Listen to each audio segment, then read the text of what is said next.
Good evening and welcome to another live discussions with Dr. D.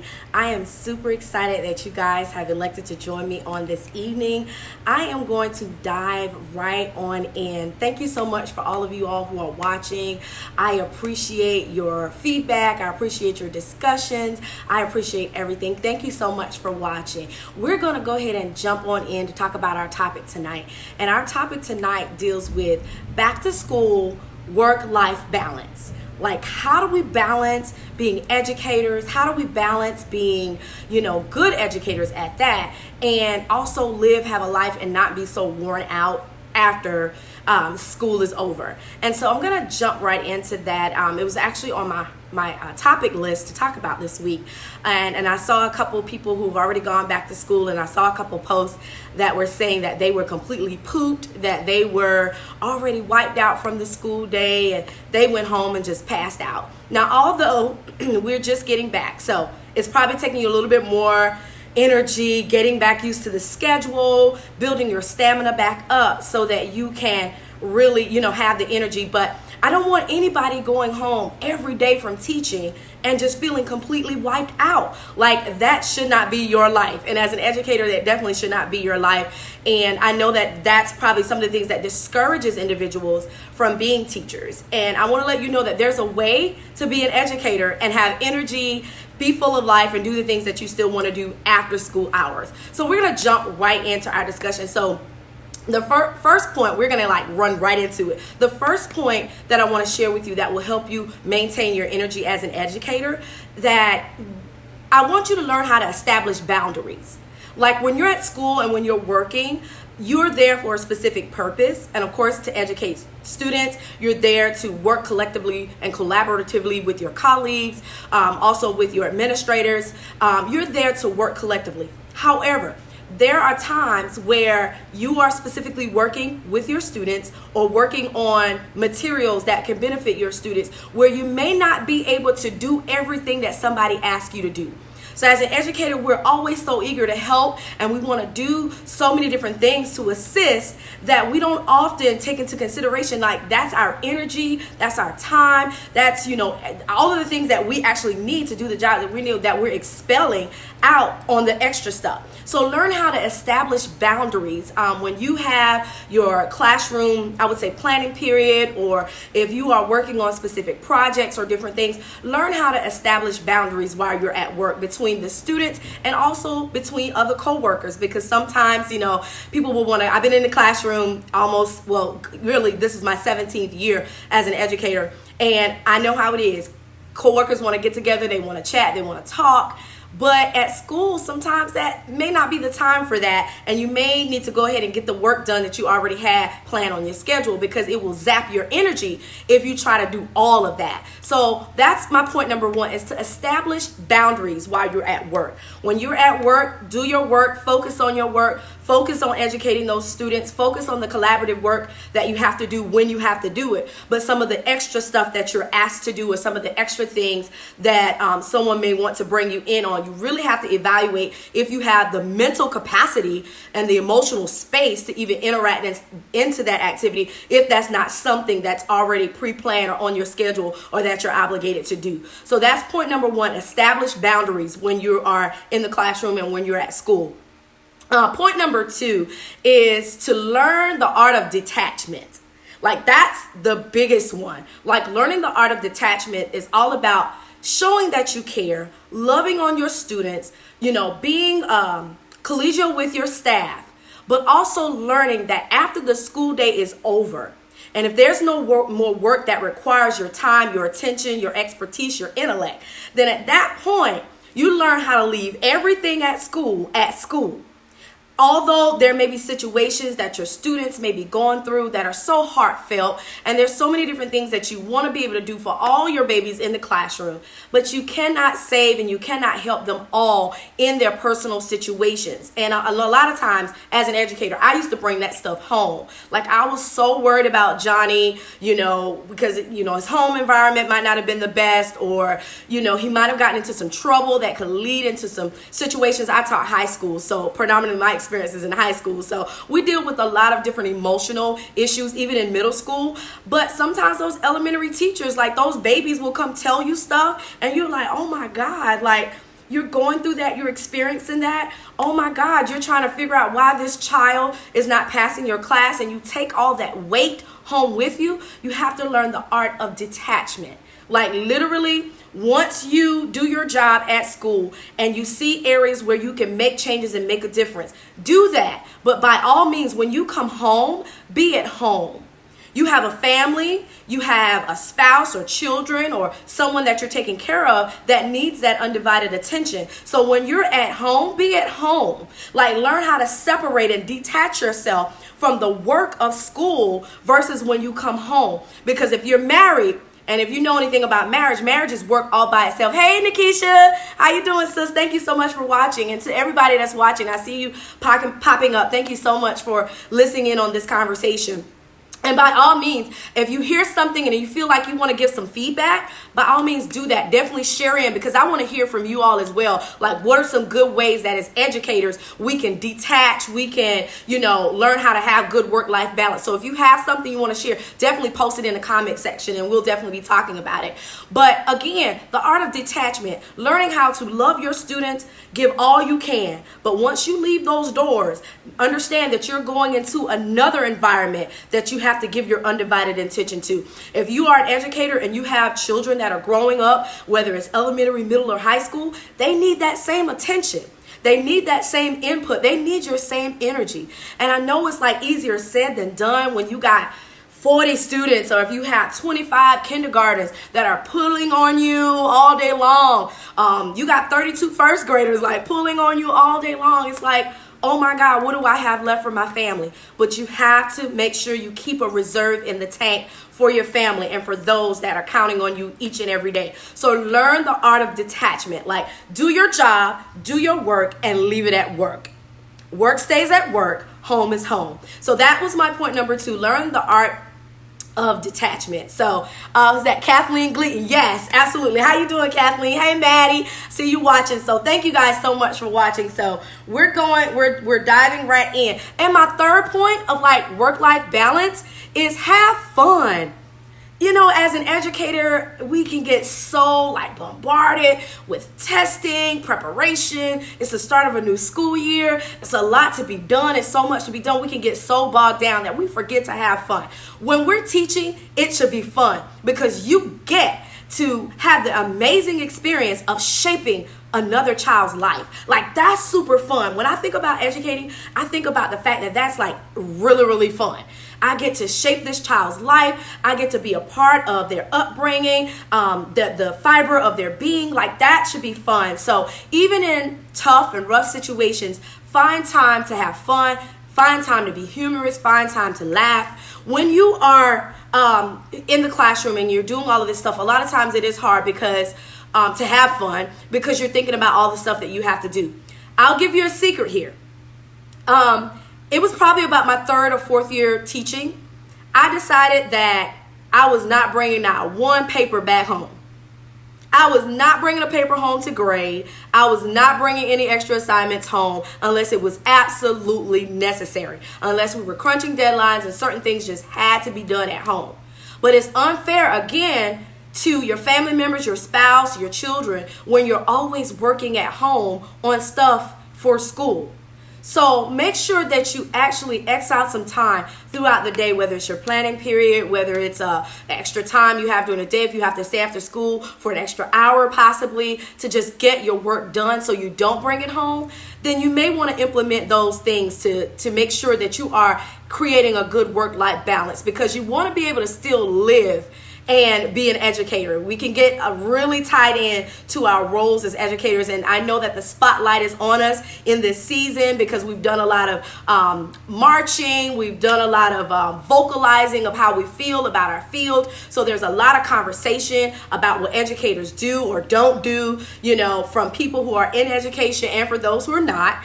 And be that as it may, at the end of the day, you still have to have balance in your life. When you're having fun, think about things that make you happy. Do something every day that makes you happy. Like, you don't have to reserve your happiness to the weekend.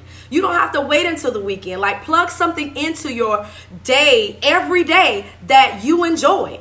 Whether it's playing a game on your phone, whether it's taking a walk at the park, whether it's playing with your children, going for ice cream, whatever it is. Do something every day that you enjoy, because when you start getting so enamored with the role as an educator of what you have to do, you will become very, very stressed and strained. And guess what? That same energy you're now bringing back into the classroom. You're bringing it back to other people's children. Hey, Tiffany, thank you for watching. You are bringing that. Hey, Calvin, thank you for watching. You're bringing that energy back into the classroom. So you want to do something every single day that will allow you to make sure that you have the appropriate, I would say me time is what we call it. That appropriate me time. That, you can have your time reserved so that you're not coming into the classroom with all that energy of just being so stressed out from all the work that you have to do. So make sure every day you do something you enjoy. Do not put off your happiness and enjoying life until the weekend. I know you may not be able to splurge in time during the week because you're, of course, being a responsible adult, you're managing your time, but do something every day that will create that work-life balance for you. I think it's very, very important to have that. It creates a stronger mental state for you. It creates a very clear spiritual state for you. And it also helps you intellectually to come up with those creative ideas in the classroom when you're able to think in a sober-mindedness where you're not bombarded with all of this stress. So finding something fun to do, it alleviates all of that pressure. This is good advice for social workers too. Exactly, Tiffany. Social workers, you're dealing with family and children. Like, find something that you enjoy every single day, because you're going to be met, and Tiffany can attest to this, you're going to be met with situations and challenges and different things that will make you go, and some will just make you cry. But guess what? There is still life after that. And you still do your job and be that good role model. Be that open ear for those students to talk to, but also find a way to detach from the environment and detach from the situation so that you don't bring it home or bring it into your family environment or even into your spirit.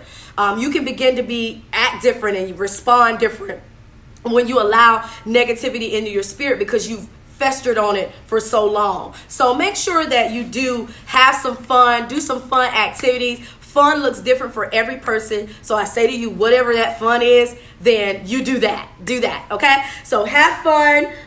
Learn the art of detachment. Kathleen said, very true. And our other one was understanding that you have to create boundaries at work. So we have a few more just like extra tips that I want to give you. Another way to create work-life balance, and a lot of people don't like to hear this word, but it's like the greatest word in the English language. Learn how to say no. Learn how to say no. When things and when opportunities are not within the parameter of something that you absolutely have to do, and it's not a dire situation, learn how to say no. I was reading an article maybe 2 days ago, and it caught my attention because it talked about a psychology called opportunity hoarding.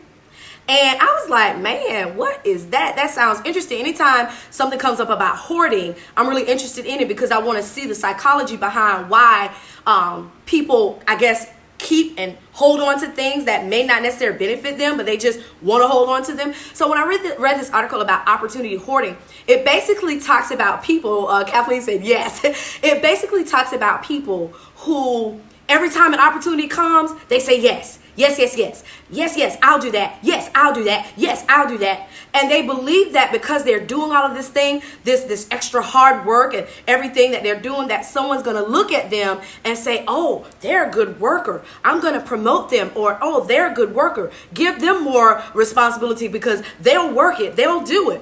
But what you don't understand is that you're really piling on more and more and more responsibility that you may not even have the emotional or even the intellectual capacity to take care of at that time, but you think you're gonna miss something. So that's where the hoarding comes in. It's like, I'll do all of this stuff because this opportunity may not come around again.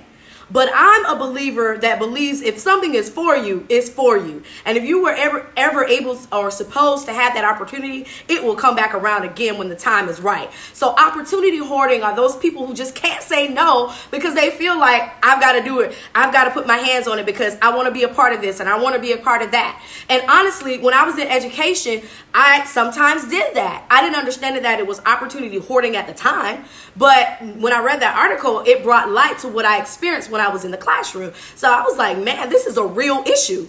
And Tiffany said, yes, so it's like for real. And this not just happens in education, just to divert for a moment, but this happens in every facet of life. People are in this mode of opportunity hoarding. As soon as somebody gives them an opportunity to do something, to shine or whatever, they run after it and may not even have the wherewithal at the time to really get it all done. But they feel like they're never going to get this experience or this opportunity again. And so they just hoard all these opportunities. They hoard all this stuff and not realize you have to be very cognizant and really prayerful and spiritual when it comes to different opportunities, because some opportunities may be for you, but it may not be for you right now. So you have to discern between what's actually appropriate for my job, the job description, what I'm being asked to do, and make sure you're balancing that out so that you're not overloaded when you go home. You're not overloaded in life. So that's very, very, very, very, very important to know. So make sure you learn the word no. Learn how to say no at times. Also, I'm going to end with this point, preaching and teaching. Thank you, Kathleen. Hey, I learned it, so I want to share it. So the next thing I want to talk about before we get ready to close is ask for help. As an educator, we get in there and we grind. We're like, we got to do all this. We got to do all of this. But a veteran teacher told me this in my early years of educating. She said, if you go home tired every day, then you're not doing your job effectively. And I was like, wow, like, what do you mean by that? She was like, the students come to learn. And in learning, there are different ways in which students learn. And they don't always learn by just sitting in the desk and you're standing up teaching and giving directions or doing all of the work. Make them be responsible for certain parts of the academic environment.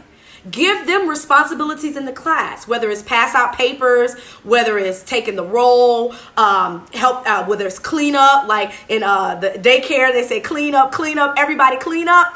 That's still relevant in middle school. That's still relevant in high school and elementary school. Clean up, everybody clean up. We're all here in this learning atmosphere. This is our home for this time period. This is our home for however long you're in that class. And we want to keep our home clean and we want to keep our home functioning well. We want everybody to be at a stable emotional state. And if I'm stressed out as a teacher, then I'm going to bring that type of energy. And if my room is chaotic and my lessons are all over the place, like it's going to look very, very chaotic even to the students. So let them help you do things. When you're doing assignments, do group work, do pair share, like do different things that will take away so much of the heavy responsibility, so much on the teacher. Not that we're trying to take away the role, but there's different ways in which we teach. There are different modalities in which we teach. So you bring, hey, Uncle Ron, thanks for watching. And if you utilize those skills, it will help bring some of the pressure off where you don't feel so stressed out. So when I say ask for help,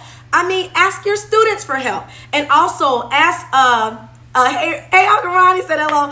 Ask other veteran teachers. You could even ask some novice teachers, because just because it's their first year teaching does not mean that they don't know or have skills that can actually assist you. So be open, ask for help, because it really will help you, and it helps create that work-life balance. Always be open to asking your administrative staff for assistance. Ask, the assistants up front for different things that you may need. Go to the guidance counselor and the social workers on staff when you are having difficulties in the classroom with certain students. Ask for help so that you're not taking all of these responsibilities and all of these emotional feelings about what's going on in the classroom. You're taking it home. We don't want you to take it home. We want work to be work. We want home to be home. Because remember, you have to be who you are in every environment. Teacher, also whatever your role is, husband, wife, mom, dad, whatever it is. We want you to be balanced in all areas. So these are tips that you can use to be balanced in the classroom. Remember, learn the art of detachment. Learn how to let stuff go. It definitely, if it doesn't benefit you after 3:30 or after 4:30 when you close those doors, let it go. Be present when you are at home, unless it's dire needs or dire circumstances where you have to work at home, different projects, that's different, but definitely be present at home. And I'm going to share why I said that earlier about being present at home and why it's so important. I talked about you being there for your children, but also your spouses need you. There are a lot of divorce rates within the teaching field because a lot of times we are so enamored with bringing work home. I'm an English teacher, so I graded papers all the time. So I had to learn to balance that out and carve time within my day to get work done so that when I'm home with my husband, I'm with my husband. So that there's balance in my work and my life, because you have to be well, trained and well skilled at both, and it takes practice, but it has to be intentional. So you can't just let one go while the other builds. There are a lot of successful people publicly, but privately they're failing in their homes and they're failing with their children because they haven't learned work-life balance. So we want to make sure that, hey, Miss Vicky, thank you for watching. We want to learn that creative work-life balance where we're able to do our jobs effectively, but we're also able to live effectively. And again, remember that other nugget: have fun. Have lots of fun. Go on trips, do staycations on the weekend, do mini vacations on a Saturday, go to the beach, go skating, whatever it is that, whatever is definition of fun for you, do it. Like, that will bring a great work-life balance for you, because all work and no play makes John a dull boy or makes Jane a dull girl. So make sure that you balance it out. Thank you for the wisdom. You're welcome, Miss Vicky. I'm definitely not a professional at this, or I'm definitely not an expert per se, but I'm sharing with them after 17 years in education, I have learned that you can really get burnt out fast if you don't implement that work-life balance. And of course, not just in education, but any role of work, because I know I have a lot of people in the audience that will also work in different fields, so it can work in any environment. But I did notice at the beginning, like, school just started, and I kept seeing people's posts like, oh my God, day one is over, thank God. Or they had a meme up saying, this is how I felt on day 2 of school, and they about to pass out. I'm like, wait, it's too early. It's too early in the school year to do that. You want to make sure you're building stamina for the rest of the school year. You want to make sure you're able to hang in there by, after Labor Day, get that break in. We're coming up on Labor Day. Get that break in. But we want to make sure we offer you opportunities. Hey, Ronald Green, thank you so much for watching.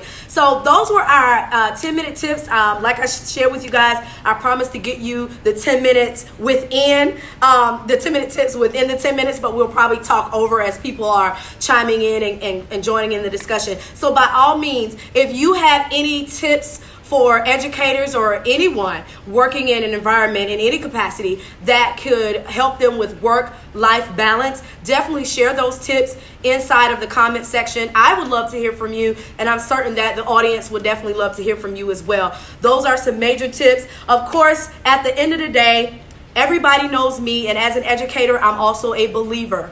And as a believer, one way to always have work-life balance is to stay prayerful, have times of meditation, make sure that you're being led and guided in everything that you do. Make sure that you are inspired to, do those things from a good place.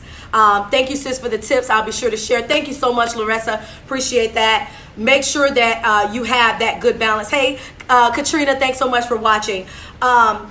Make sure you're prayerful. Make sure you're putting things in your spirit that are good and that are positive. Be sure to breathe. I'm excited about this new app that I'm using on my phone that just reminds me throughout the day. It says 1 minute of deep breaths will reduce anxiety and stress and different things like that. And I actually tried it today, just intentionally, just keep in my mind I'm always breathing, but just intentional deep breaths is also good for, bringing balance back to your life, for stress and anxiety, because our jobs are going to come with stress at times. Our jobs are going to come with challenges at times. And when you're in a better state of mind, emotionally, spiritually, mentally, intellectually, you can handle situations a more effective way when you're able to do that. So it's good information. Like I said, I love that breathing app. I kind of used it today and it was definitely very effective. So definitely do that. It will bring and do wonders, shine light on your life as an educator or whatever role, if you're watching, whatever role you're in. I hope these tips were very helpful for you. They are helpful for me, and I appreciate you guys for watching. Thank you so much. I hope that you all have an amazing week. It's just Tuesday, so it's just getting started. Tomorrow is hump day. I hope that your week is blessed, and if there's anything that I can ever do for you, don't forget you can find me here on my actual personal page, or you can find me at Dr. D Unlimited, and I will be happy to help you with the services that I offer. Thank you guys so much for watching. If you haven't already, be sure to follow me on Instagram as well at Dr. D Unlimited.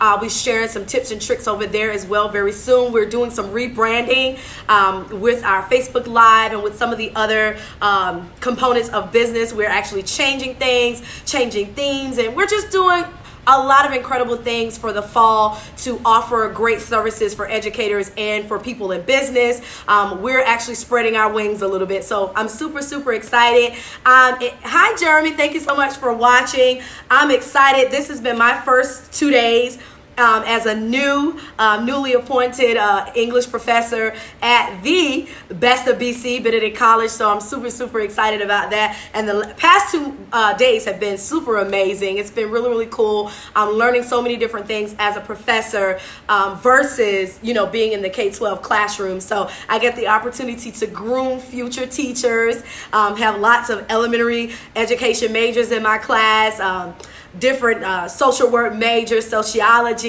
like different people that'll be working in the education field that are in my class. So I get the opportunity to shape these new, improved minds as they go into the field of education, as well as work with current educators with classroom management and training. So I'm super excited about what's happening with Dr. D Unlimited and these different live discussions. Hey Michelle, thank you so much for watching. So share this information. I believe it's beneficial to educators as well as those who don't work in the field as well. So thank you so much again. I see some people that are continually popping up. I am going to go ahead and close this out, but to all my educators that are watching, who will watch the replay, I am praying that you have an amazing year. We are going to be here again next Tuesday, 7:45 same time, and I'll be closing out the month of August with some more 10-minute tips on how you can have an amazing school year and have that motivation throughout the entire year. So stay motivated, stay in the game.